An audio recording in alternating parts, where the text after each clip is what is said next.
ah ça dépend si li nga ñëwee rek. yére rek laa sol.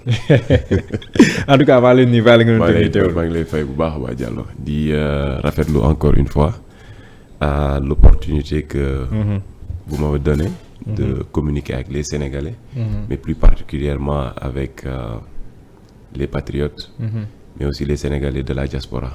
Donc merci beaucoup. jërëjëf Khoureychi dinañ ñëwaat si report beeg liste K mais depuis un certain temps. dafa am ay xibaar yu nga xam te ni moom mooy génn ñiy wax ne en tout cas bëgg nañoo waxtaan ak Ousmane Sonko ñi naan Ousmane Sonko teg na ay conditions mooy nañu génnee ñi nekk si kaso bi indemniser njabooti ñi nga xam te ni ñoom ñoo ñàkk seen bakkan ñi si amee ay gaañu-gaañ tam état bi taxawu leen jàpp ne loolu ay conditions préalables pour Ousmane Sonko mën a waxtaan. ñeneen ñi dem ba wax waxi amnistie ñi naan Ousmane Sonko daal dafa maandu si mbir mi. waxul waa waxul déet. Ousmane Sonko lan mooy position am si li nga si xam par rapport ak li ñuy wax ni yëpp dialogue beeg ak li nga xam ne ni yëpp moom moo si rote. waaw d'abord Diallo encore une fois damay massawu famille wu ñi nga xamante ne dañoo génn àdduna. plus particulièrement les 3 dernières victimes qu'on a eu si événement bi nga xamante ne moo amoon si vendredi bii ni passé. di massawu seen famille di massawu sénégalais yi. waaye di ko massawu sama bopp parce que c'est des frères sénégalais. ci kaw loolu naam am na sujet boo xamante ne àdduna bi ñëpp ñu ngi siy waxtaane particulièrement au Sénégal par rapport à la situation et à la tension politique tey ñu dem ba wax ni waxtaan war na mën a am dialogue war na mën a am si parties prenantes yi nga xamante ne ñooy occuper scène politique bi. mais plus particulièrement l'opposition et le pouvoir. par rapport à la tension bi nga xamante ne moom moo am instant bi ci espace politique bu Sénégal ci kaw loolu ñu gën si ràññee ki nga xamante ne mooy le président Ousmane Sonko et c'est normal parce que ñëpp xam nañu taxawaayam ci Sénégal waaye xam nañu aussi position am si li nga xamante ne moom mooy opposition sénégalaise donc tey jii bu ñu nee waxtaan lépp ci àdduna bi ci waxtaan lay mujj lépp ci àdduna bi ci waxtaan la déparé waaye lépp loo gis dafa am ay préalable ba pare waxtaan le président Ousmane Sonko n'a jamais dit man duma waxtaan musul wax loolu il l'a jamais dit mais condition ak situation yu ñu mën a toll wala bu ñu mën a nekk il disait toujours que je ne discuterai jamais avec un pistolet sur la tempe te loolu mooy am na loo xamante ne tey jii soo ko bëggee ñu waxtaanee ko muy réew mi mu am loo xamante ne daf la war yow en tant que njiitu réew pour que man ki nga xamante ne man maay sa interlocuteur may opposition pour ma wax ak yow dafa war a am ba pare te ñëpp gis nañu acharnement bi am si pàcc bi nga xamante ne mooy waa Pastef am nañ suñu ay milliers et milliers de jeunes yoo xamante ne ñu ngi ci kaso bi am na ñoo xamante ne ñàkk nañ seeni bakkan am na ñoo xamante ne ils sont oppressés ba tey ji ils subissent benn traumatisme donc tey ji am na loo xamante ne balaa nga koy def balaa nga naan naam ne fa dafa am lu jiitu ndax kër boo ciy dugg da ngay wax salaamaaleykum ba pare ñu dalal la buñ la dalalee la ba pare nga doog a mën a waxtaan mais am na loo xamante ne man personnellement je parle à mon nom personnel et ci li ma ci xam mooy le président Ousmane Sonko c'est un homme de dialogue c'est un homme de paix ku ko xam-xam ni nitu jàmm la waaye nag jàmm dafay tegu ci dëgg jàmm dafay am ci lu muy lalu jàmm tamit dafa am loo xamante ne kii bëgg a jàmm dafay jàmmal ba pare bu la jàmmalee nga mën ko wuyu ci jàmm. ndax mën nañ jàpp ne li Ousmane Sonko waxoon du ma waxtaan fetal si bopp ndax mën nañ jàpp ne fetal bi wàcc moom mooy tekki ñi ñu tuddee ay détenus politique ñu bàyyi leen moom ñu bàyyi ko ndàmp njabootu ñi nga xam ne nii ñoom ñoo amee ñu loru si manifestation yi fi amoon ak yooyu ndax loolu mën nañ jàpp ne ay conditions préalables yoo xam ne bu ko nguur gi defee président Macky Sall def si ay jéego mën na nekk léegi lu mën a tax ñu war a mën a waxtaan. waaw encore une fois damay préciser li may wax man la. effectivement concerné te man maa jël sama engagement personnel. kenn gisagul fu le président Ousmane Sonko waxee kenn liiragul fu le président Ousmane Sonko bindee. li nga xamante ne moom mooy ay contre-propositions par rapport aux propositions qui ont été faites s'il y en a. Oui. Donc je ne peux pas parler au nom du président Ousmane Sonko, mais je peux parler à mon nom par rapport à mon vécu, mais aussi par rapport à ma relation bi nga xam ne moo ma permettre ma xam l'homme qui est Ousmane Sonko.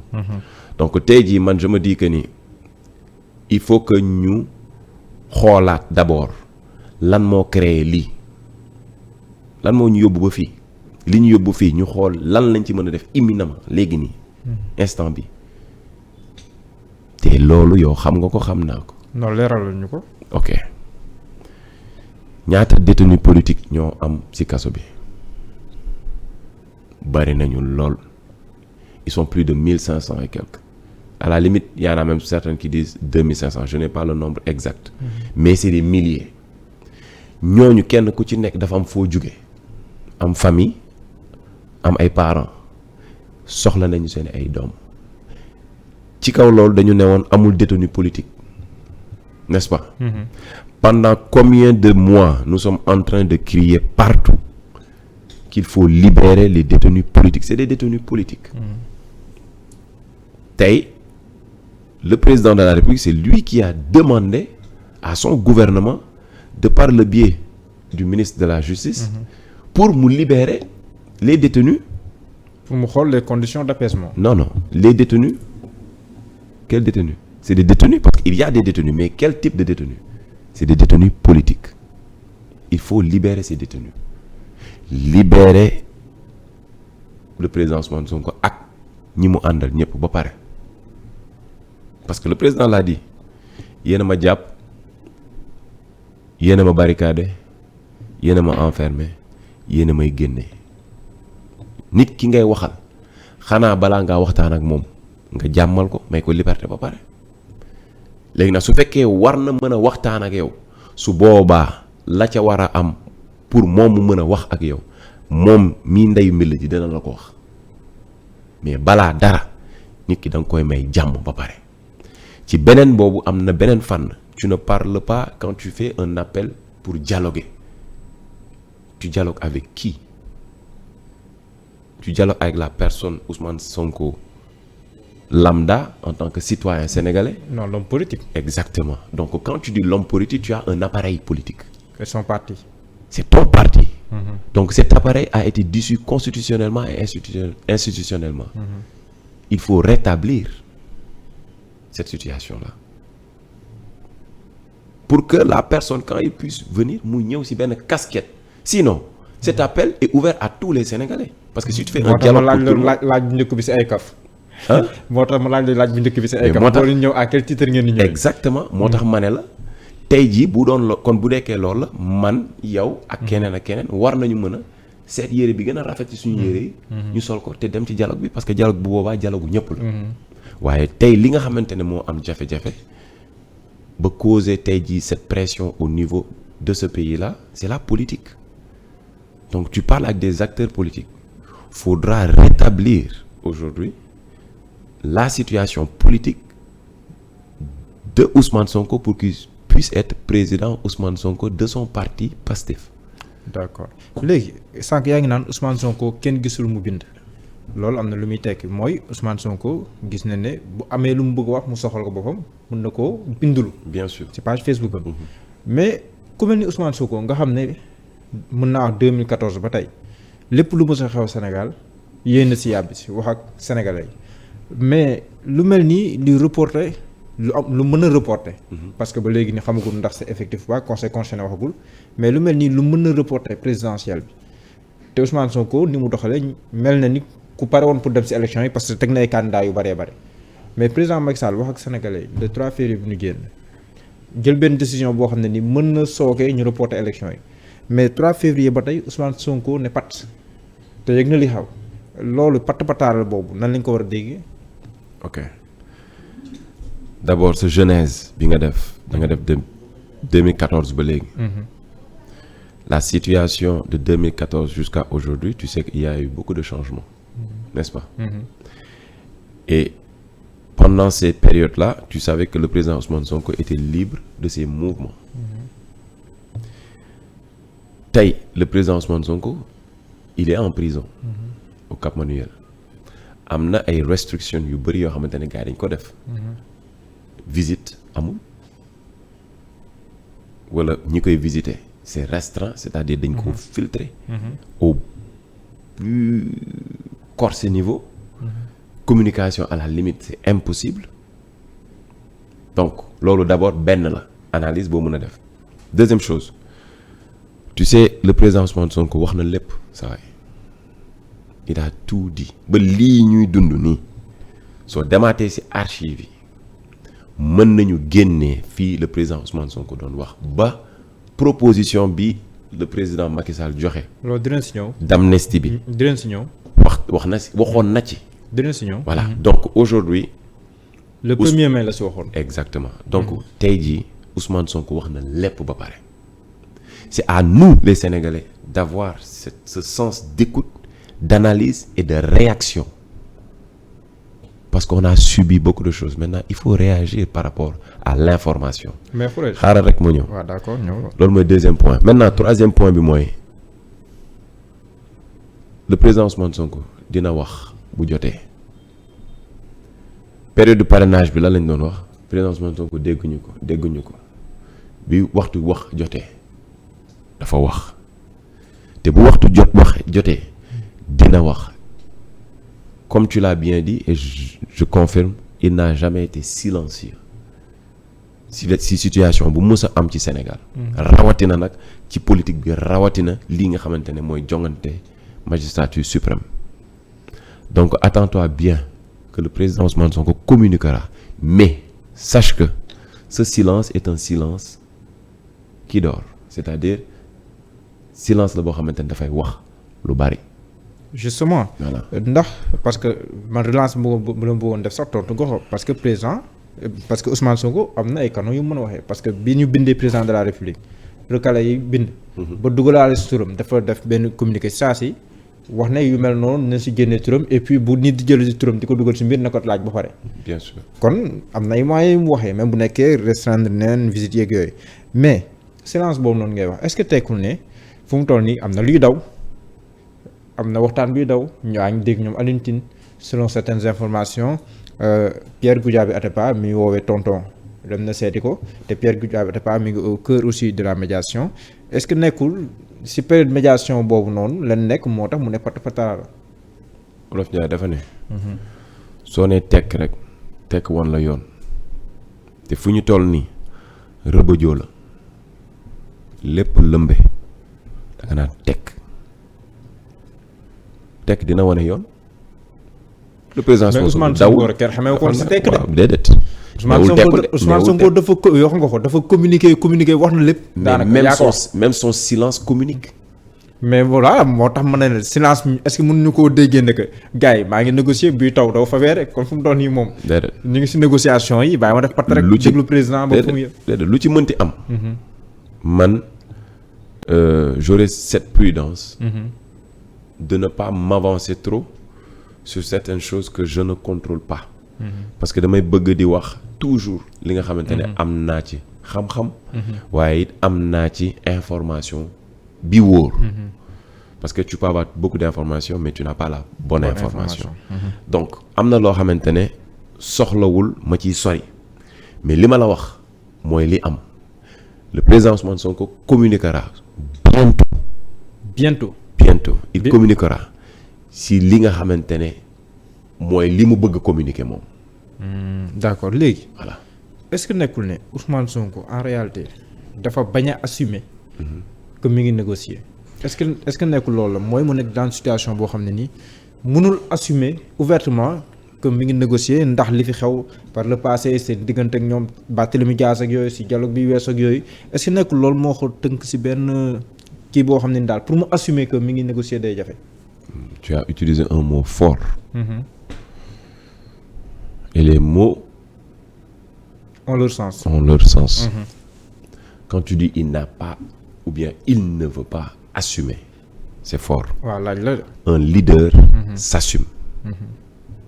et ñëpp xam nañ ni le président Ousmane Sonko il s'est toujours assumé et affirmé par rapport à li muy woote. Donc ne t'inquiète pas bul sonn tu creuseras le trou plus loin tu ne trouveras rien. La réponse que je t'ai donnée c'est la réponse que je te donnerai encore une fois. léegi Ousmane Sonko il communiquera quand. Il dans communiquera quelques heures, dans quelques jours. il communiquera le moment venu parce que àdduna lépp loo gis temps la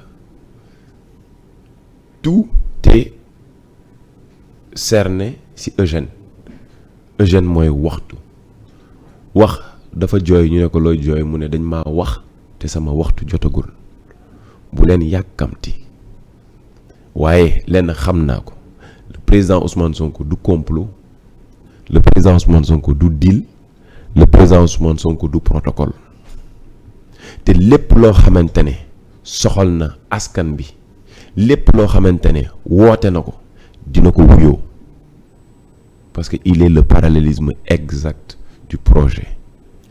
mais Ousmane Sonko fu mu toll nii est-ce que nekkul dans l'impasse politiquement fu mu toll nii mi ngi ci kaso bi élection yi boo moytuwul dinañ ko toxal buñ ko toxalee tamit est-ce que bu dialoguewul du nekk un pari risqué pour moom ba nga xam ne nii président Macky Sall ñëpp xam na ni fu mu toll nii moom am na majorité bu confortable à l'Assemblée nationale lu ko neex mu jaarale ko Assemblée nationale ba nga xam ne nii Diomaye mi ngeen am nii sax mën na am bu ñu daaxoon affaire yi ba tëggaat mbir yi mën na am sax Diomaye mi ngeen am nii sax doon na ko mën a amaat est-ce que kon Ousmane Sonko ak le Pastef nekkoo leen dans l'impasse fu mu toll nii. Attention. Diallo. Diomaye mooy Sonko Sonko mooy Diomaye boobu bul ci sonn ñun Pastef du mbiru nit il faut faire la discernation entre da ngay jiital nit topp nit ki wala da ngaa topp nit ki ci lim lay woo muy projet avant Diomaye c'était qui? C'était le président Ousmane Sonko, n'est-ce pas? De par la situation aujourd'hui politique fi mu toll ba li am on n'a pas fait la politique de la chaise vide. On a su aller vers ces élections avec un candidat qui est Bassirou Diomaye Faye. C'est lui le candidat en ce moment. Nous, on n'a pas de problème de candidature. Attention, quelle que soit la situation, quelle que soit la situation, le PASTEF a toujours répondu présent. Le PASTEF répondra présent ak lu mënti am, Inch'Allah. Parce que li am rek wan na la ko. On a eu combien de candidats? On en a eu beaucoup. Mais aujourd'hui, nous avons choisi, de par le président Ousmane Sonko, Diomaye Faye. Et Diomaye est notre candidat. Tey jii lu mën a am ak lu mënti am, c'est pas une question de personne. C'est une question de projet. Et lépp lu ñu mën a def si yoon. ba mën a aboutir loo projet bi Inch'Allah qui est en maturité ñor na ba pare. witt donc si des dinañ ko def. Karim Wade Massa Qatar bind wane mbégteem di sargal Ousmane Sonko si xibaar yi nga xamante ni moom nee na jot na ko que Ousmane Sonko mi ngi négocier ak président Macky Sall ba ñaanal ko sax ne weeru koor bi yàlla na ko fekkee këram mu wooree ko këram Karim Wade wax de. su nga Diallo. Karim Wade encore une fois bu mu ñu fontoo na ñaanal boppam moom ba pare parce que balaa ngaa ñaanal kenn ñaanal sa bopp ndax moom amul candidat ndax moom mooy candidat bi te dañ koo recalé bu mu ñu fontoo ñun am nañu candidat bu fekkee dafay bind ay message am di kokkali na kokkali boppam parce que moom am na lu ko doy sëkk. yow kii di ñaanal sa leader nga daan kokkali. déglul ma wax la gis nga. il y a des messages écoute-moi gis nga. Il faut pas être sarcastique. Il faut toujours avoir ce respect vis-à-vis de ton adversaire, quel que soit Alpha. Tu sais, il y a des messages yoo xam c'est coquin. kokkali daal nga fa jàppee. Mais écoutez, Karim Wade situation bi ñu toll nii kan moo ñu ko yóbbee fu ñu toll nii mais c'est lui. En 2019, Karim Wade n'était pas candidat. L'État n'était pas capable de savoir que Karim Wade avait une double nationalité. Il faut qu'on soit sérieux quand même. Karim Wade, il savait qu'il avait la double nationalité. Même quand il faisait son protocole de Rebeuss là, il était très conscient qu'il avait la double nationalité. D'où aujourd'hui on parle de son rapatriement, que c'était pas un complot. Mais nit bu ñu lay rapatrier fu ñu la yóbbu dëkk boo dëkk. sa réew. Karim Wade fan la nekk. mi Qatar. jafe-jafe yi am ci réew mi Karim Wade ba mu nekkee ci réew mi ba muy génn réew mi est-ce que dégg nga mu yëy ci walla mu yàbbi ci déggoo ko ak jafe-jafe bu mu mënti nekk mën nañ ko fi citer fii ba suba ba suñu doom yi di dee Karim Wade fu mu nekkoon hormis la politique bi xale yi di jël gaal gi ba am ay gaal yu réer ba instant bi am na gaal bu réer boo xam ne gisaguñu nit ñi est-ce que dégg nga Karim Wade mu yëy ci walla mu yàbbi ci boo yi dugg Nicaragua ba ñu leen di rey est-ce que Karim Wade yëy na ci yàbbi na ci dundim bu cher bi ñuy dund fii Sénégal jafe-jafe yi sénégalais yi di dund lambda courant cher location cher lépp cher est-ce que dégg nga Karim Wade mu yëy ci walla mu yàbbi ci Karim Wade bul ñu fontoo soo buggee réew mi da ngay ñëw ci réew mi nga ñëw ci réew mi am nga ci droit parce que tu es un Sénégalais comme tu le dis malgré ta double nationalité tu es un Sénégalais am nga droit laaj magistrature suprême tu as le droit mais da ngay ñëw fii ci réew mi doo toog Qatar xamoo li xew ci réew mi dugaloo ci sa wax defoo ci sa loxo tey nga bëgg a lëmbe indi situation bi nga xamante ne c'est une situation rien d'autre que égoïste parce que aujourd'hui il y a des risques par rapport ak li mu def parce que xale yi dee sax il y va de sa responsabilité aujourd'hui parce que dañoo génn di indigné wu di xeex li nga xamante ne mooy injustice bi ñuy dund par rapport à le droit qui a été confisqué parce que ce vote n'a pas été reporté du 25 il a été abrogé c'est-à-dire annulé par le président de la République donc aujourd'hui de par quoi de par la situation que Karim Wade aujourd'hui bi mu yóbbee parce que il a une part de responsabilité entière en cela na wax ci loolu na massawu doomi sénégalais yi dee te na am weg ci sénégalais yi na am respect ak yërmande ci sénégalais ci seen jafe-jafe waaye ci situation bi mu teg Sénégal parce que c'est de la pure égoïsme c'est comme on le dit c'est du pur égoïsme d'accord autant pour moi da nga wax égoïsme wax responsabilité wax ñu ñàkk seen bakkan mais di ngay dégg aussi waa PDS ñu ne la